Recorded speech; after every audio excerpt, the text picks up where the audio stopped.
The pick is in.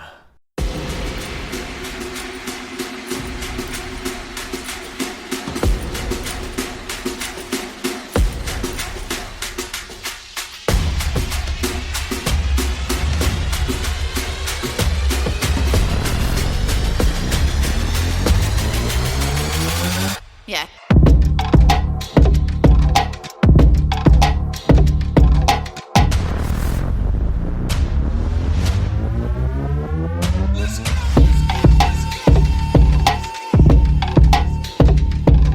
What's up, you fucking nerds? It's time for Schrec Attack. I'm Schrec, the host, Brandon Schreckengast. Last week we had a riddle. It was something along the lines of like, what can bring the dead back to life? What makes you happy? What makes you cry? Yada yada. Go back and check it out. It's before the intro if you want to know the exact riddle. The answer is memory. I really don't want to spend too much time on it because it just, brings back bad memories of defeat. But we have a new one on Sunday in which half the people I'm going with are going to be listening to this podcast. So do a good fucking job, huh?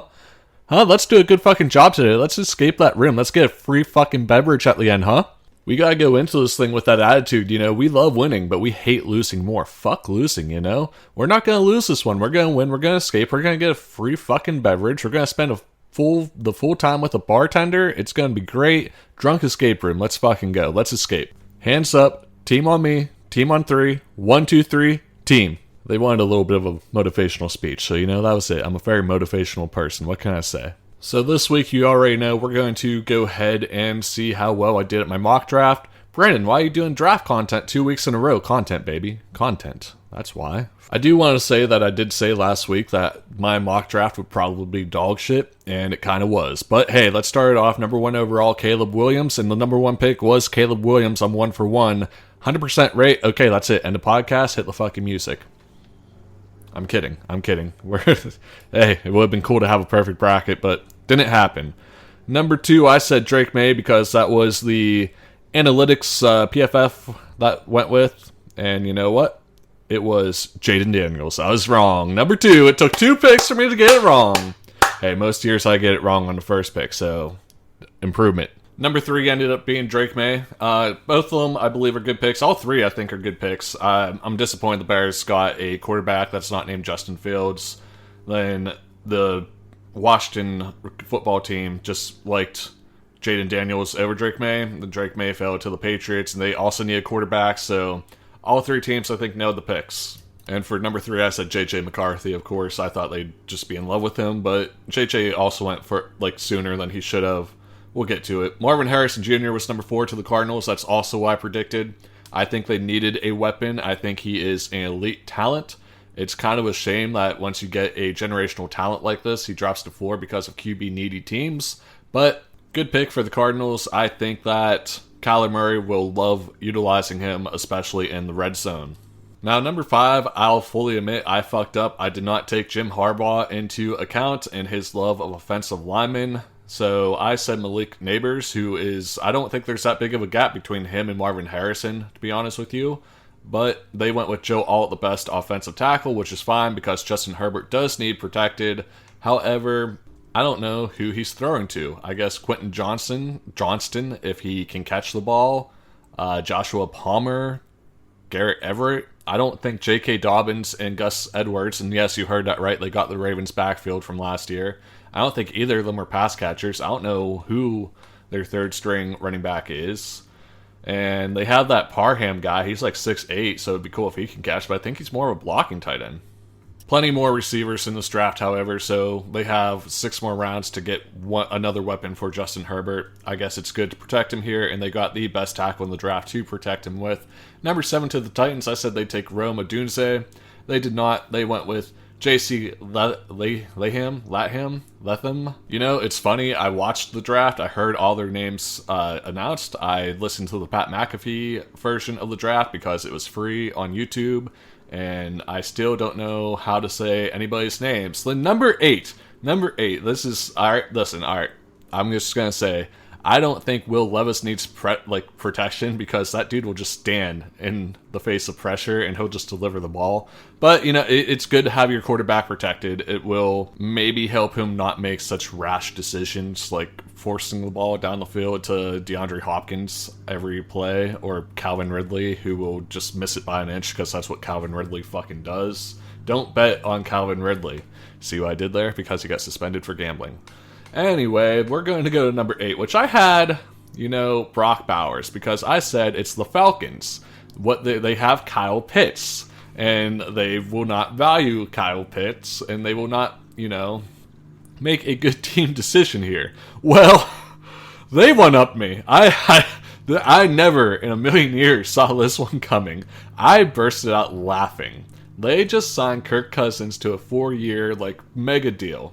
$100 million guaranteed. And then they go and take Michael Penix Jr., who honestly is my least favorite of the top 6 quarterbacks. I don't think, from what I've seen, that he puts any zip on the ball. I don't think he creates velocity.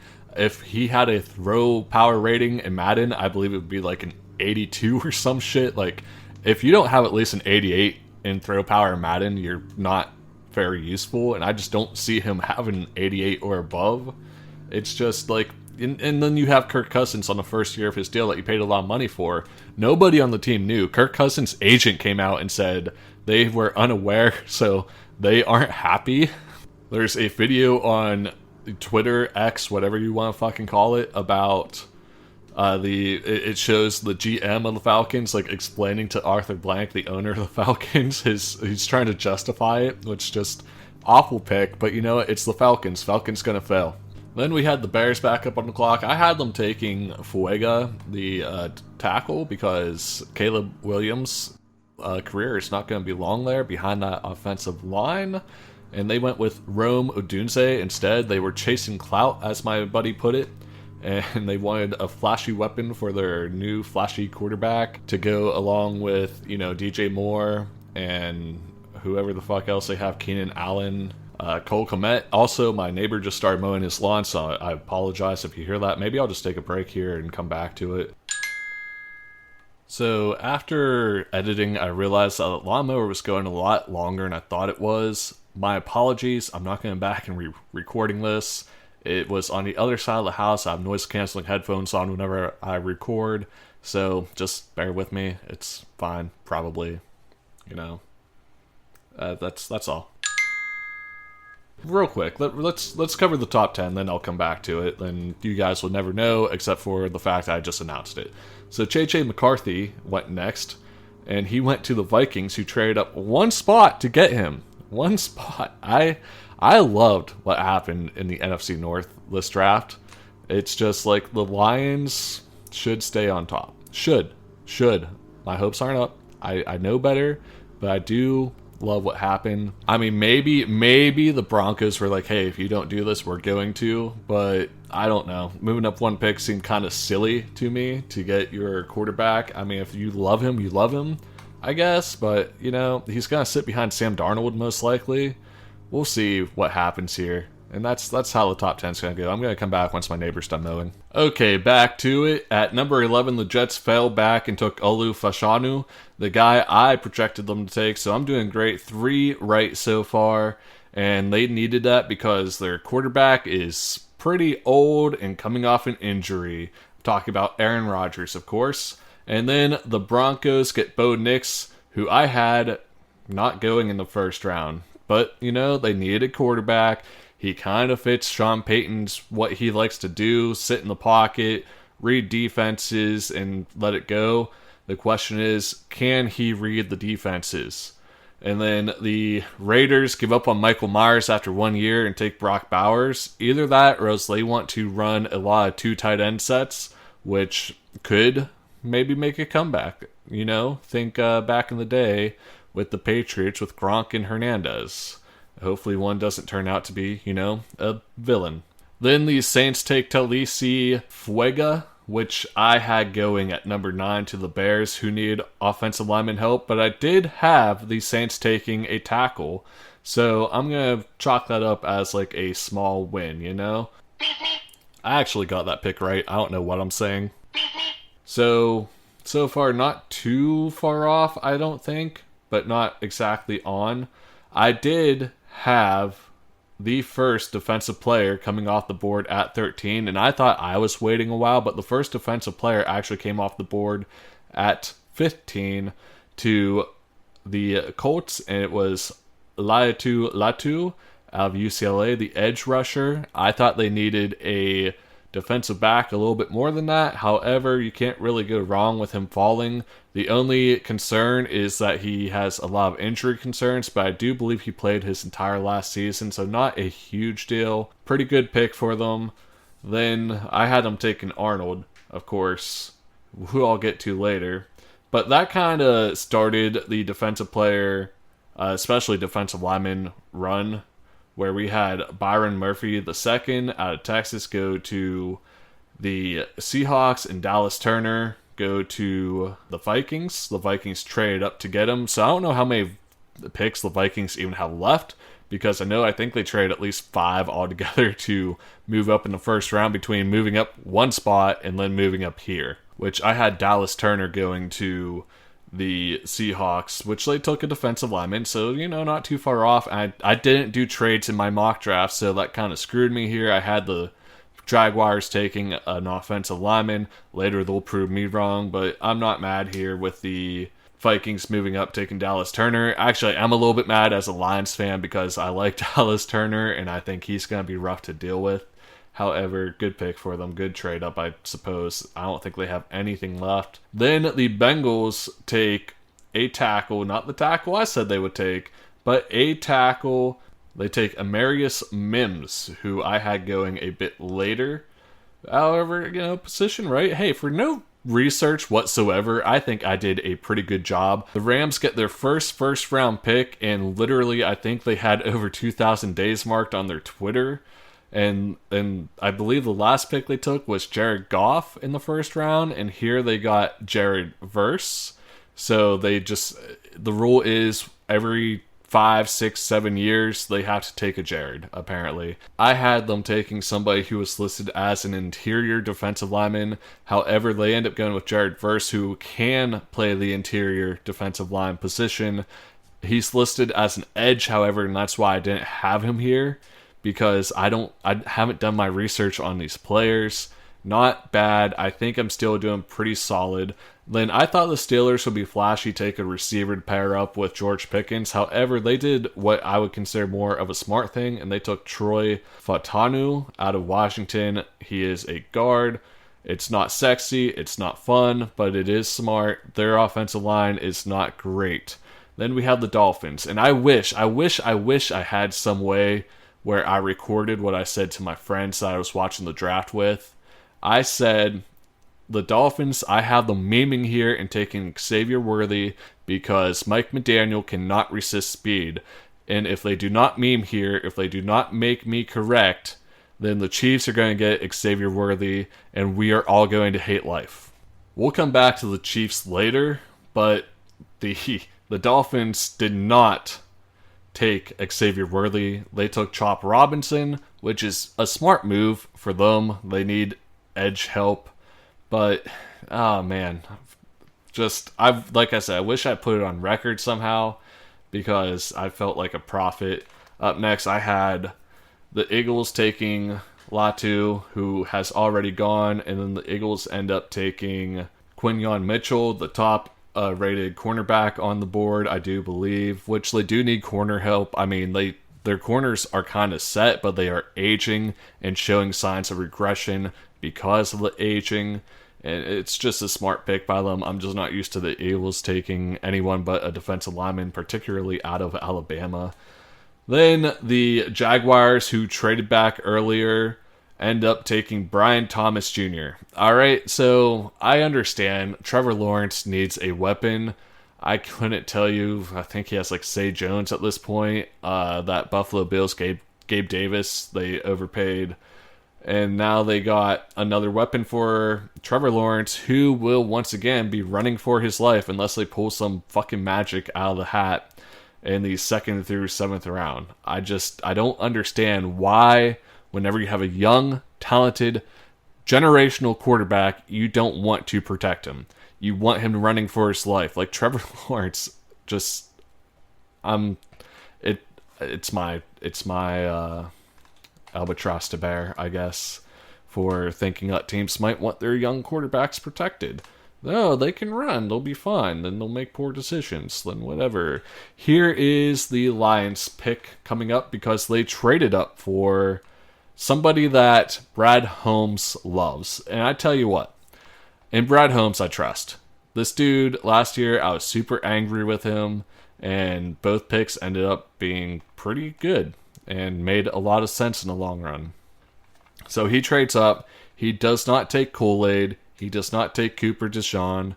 He ends up taking the other Alabama cornerback, Terrion Arnold, who I had going a lot earlier to the Colts. So in my mind, it's good value. I saw the tape. He's a press corner. That's what the Lions want. They want tough, physical players with a lot of attitude, which I think Kool-Aid also fit. I mostly wanted Kool-Aid for his name. And it's fine. It's good. I like it. I actually like it a lot. The only thing that makes me nervous is down the field. He does have separation issues. I mean, the Lions just haven't had a good corner in a while. I mean, we have Cam Sutton. We have Brian Branch, who he hides a lot of the hurt in that secondary. But I don't know. Hopefully this guy's good to go day one. They did sign a bunch of corners in the offseason. I am excited for the season. Should be fun. Jared Goff still does not have a deal done, which makes me a little bit nervous because they shelled out a lot of money over the past week. After that, we have the Packers taking Jordan Morgan, which I didn't think that was the name of the person they took, but I guess. I know they got a tackle. I don't think that was the tackle they took, though. I don't know. I'm looking at ESPN. I'm not going to disagree with ESPN. I'm sure they're right. I know I was watching the Pat McAfee coverage, and Ty Schmidt, dressed as Mad Mel, was super upset about this because he wanted the Packers to take Cooper DeJean, which would have made a lot of sense because Cooper could be a great safety. I think he could move around the field some or be a good nickelback. Cooper's still on the board, however, and it would be cool if the Lions found a way to get him as well because they need secondary help. I also need them to take an edge rusher at some point to play opposite of Hutch. I mean, they have James Houston, they have Lee McNeil, they have good defensive linemen. It's just none of them are really getting after the passer other than on third downs. Sometimes James Houston will. But he also has been injured a lot lately, so hopefully they get a little bit of depth there. Hopefully they continue building that defense because I think the offense is good to go. The Packers, however, are protecting their young quarterback. So, nice to see, not really as a Lions fan, but nice to see somebody valuing their young quarterback. Speaking of protecting your quarterback, the Bucs take Graham Barton, who I had listed as a guard, but he's listed as a center on ESPN. I think it's a smart move. Protect Baker, let Baker bake. Then we have the Cardinals back on the clock, and they took Darius Robinson, an edge rusher, which I think they need a lot of defensive help, actually, so good pick. And here is where I felt like a prophet. The Bills trade down. They trade down to the Chiefs, that team that they can't beat ever. And then, not except for that one time with an offsides call that Patrick Mahomes cried about for weeks, then They need a wide receiver. Diggs left them. Diggs is on the Texans now. They trade down with the Chiefs. The Chiefs take Xavier Worthy. If there's one team we don't want having all that speed, it's the Chiefs. Hopefully he turns out to be like most receivers that play for them and just drop the ball a lot. But, this three-peat is starting to look like it's more of a reality. And I want to be happy for my one buddy who's a Chiefs fan. But, oh man, it is painful to see the same team just win over and over. It's so boring. I hate it. It's not fun when it happens. Let's move on. Cowboys take Tyler Guyton. Now, I did have them taking an offensive lineman because I thought it would not be flashy. It would not be, good for the fans. And they end up taking an offensive lineman, which, great for Dak. But, it's just fun seeing them say all in, and it's still all in, my ass. I've given up at this point on my mock draft because nothing else I have is right or even close. It's been dead for a while. Anyway, up next we have the Ravens. They end up taking Nate Wiggins, a cornerback, the fastest cornerback in the draft, apparently. I asked my friend that's a Ravens fan, what's up, Chad, if he was happy with it, and he said, yeah, after the Chiefs took Worthy, we need the fastest corner to keep up because the Chiefs are just the final boss now, and it's it's going to be tough to keep up with them. So yeah, happy he got the fastest corner. Good pick for the Ravens. 49ers next. They surprised everybody by taking Ricky Purcell. Now, I've seen some quarterbacks saying that they're upset that their teams didn't take him. Apparently, he is a elite receiver. Brandon Ayuk texted Kyle Shanahan saying he was happy with the pick. I'm not sure if that's because he is Ayuk's old teammate and Ayuk's happy to see him on the team, or if that means Ayuk is getting traded and he's happy with that. But apparently he is a good blocking wide receiver. To be on the 49ers, you kind of have to be a good blocking wide receiver. Good pick for them, I suppose. And Ayuk is pretty much a Steeler in my eyes. Then for one last final bit of excitement, we had the Bills trading down to the Panthers. The Panthers come up one spot and they get their guy, Xavier Leggett. And this guy is probably pretty good for them because Bryce Young needs help. Bryce Young needs an offensive line. Bryce Young needs an offensive weapon that's not 35 years old. Bryce Young is the only... Bryce Young could be good someday. I just hope it's not too late and his confidence isn't, completely shattered by the time that they do get him all the help he needs. Because I don't believe they have a lot of picks. The reason a lot of people say would have the next pick, the reason Bill Belichick said that they probably moved up was for the 5th-year option in 5 years to save a little bit of money because wide receivers' contracts are going kind of up and up and up, as everybody's contracts are in the NFL. And then that's it. That's the entire first round. It took 4 hours to complete. I think it started at 8, finished at midnight, I do believe. I don't know. Time just isn't relevant. It was one of the most hilarious draft classes I've ever seen. I got 4 out of 32 picks right. Pretty high percentage right there, if I do say so myself. Doing a great job. Definitely trust me with all your mock drafts. I do believe teams got better. Some teams made head-scratching mistakes. That's why I was so... The fucking Falcons, dude. The fucking Falcons. What are they ever doing? You think with their... But I'm not a Falcons fan. Fuck them. Anyway, so a lot of fun doing mock drafts. A lot of fun talking about the draft. I do believe we have some time off from football now. Not sure what I'm doing next week because I have a lot of plans. It's just, I can't place what week is what because some of them are involving guests and it's whenever they are ready, and some of them are involving me and what order I decide I want to go in. But we'll cross that bridge whenever we get there. Once again, the people listening on their way to the escape room, we're going to get out. We're going to get the free drink. We are going to have a good time. We are going to succeed. Positive mindset going into this. Positive mindset. Get your thinking caps on. Let's fucking go. Let's do this shit.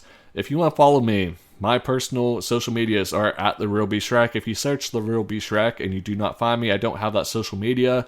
Schrec Attack has a Facebook, Instagram, and TikTok, all at Schrec Attack.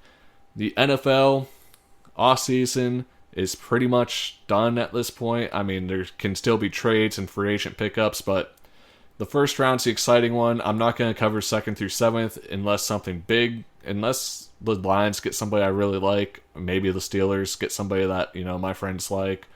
But other than that, I think the NFL's done to NFL season, and except for whenever I get one of my friends on the show, we will be talking football. I think that's going to be more of a season 2 thing. We might talk power rankings or something, what we predict the rankings will be later on in the year. We'll get there. Anyway, follow me on the social medias. Everybody, please have an excellent day, chin up, positive vibes, all that shit. Let's hit the fucking music, get the fuck out of here. Yeah.